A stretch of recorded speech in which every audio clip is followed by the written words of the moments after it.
என்ன நடக்குது தெரியுமா? தமிழ்நாட்டுல ஒன்றிய அமைச்சர்கள், யூனியன் மினிஸ்டர்ஸ் ஒவ்வொருவரும் சப்தமே இல்லாம தமிழ்நாட்டுக்கு மாசத்துக்கு ஒரு வாட்டியோ 2 வாட்டியோ வந்துட்டு போறாங்க. தெரியுமா உங்களுக்கு யாருக்காவது?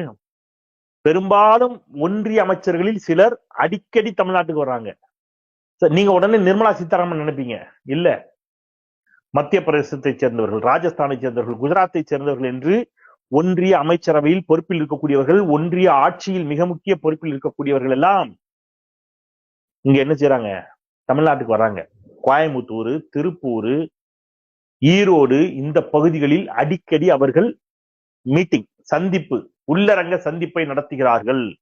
யார் கூட நடத்துறாங்க அப்படின்னா, வட இந்தியாவை சேர்ந்தவர்கள், மத்திய பிரதேசத்தை சேர்ந்தவர்கள், ராஜஸ்தானை சேர்ந்தவர்கள், உத்தரப்பிரதேசத்தை சேர்ந்தவர்கள், குஜராத்தை சேர்ந்தவர்கள் எல்லாம் அங்க வேலை பார்க்கறான் பாருங்க.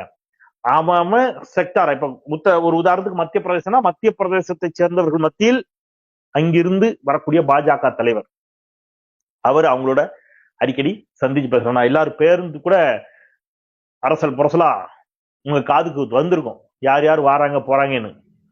உங்களுக்கே தெரியும், கொஞ்ச நாள் அந்த செய்திகள்லாம் வரும் உங்க காதுக்கு, வெளிப்படையாகவே தெரிய வரும். அப்ப நீங்க தெரிஞ்சுப்பீங்க யார் யாருன்னு. அப்ப இந்த அமைச்சர்கள் எல்லாம் வந்து இங்க அவங்களோடு பேசி பாஜகவிற்கான ஒரு பெரிய கேம்பெயின் ஆல்ரெடி ஸ்டார்டட், ஆரம்பிக்கப்பட்டு விட்டது. அந்த வட இந்திய தொழிலாளர்களில் பலருக்கும் இந்த ஆண்டு இங்கே வாக்களிக்கும் உரிமையும் கொடுக்கப்பட்டிருக்கிறது. இதான் சார் இந்த திமுக அப்படின்னு. அதுக்கும் திமுக திட்டாங்களா? டே, அதுக்கும் திமுக என்ன சம்பந்தம்?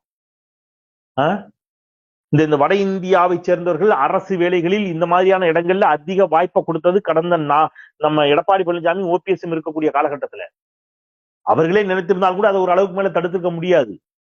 ஏன்னா ஒன்றிய அரசு இங்க கொண்டு வந்து வச்சுட்டு அதுக்கேற்ற மாதிரியான சட்டங்களை மாற்றி விட்டு one nation one ration, ration card வரைக்கும் எல்லாம் கொடுக்க சொல்லுகின்ற பொழுது பல சிக்கல்கள் ஏற்படுகின்றன, நெருக்கடிகள் ஏற்படுகின்றன. அதுல ஒரு பெரிய சவால், வட இந்தியர்கள் இங்கே ஏராளமான வாக்காளர்கள்.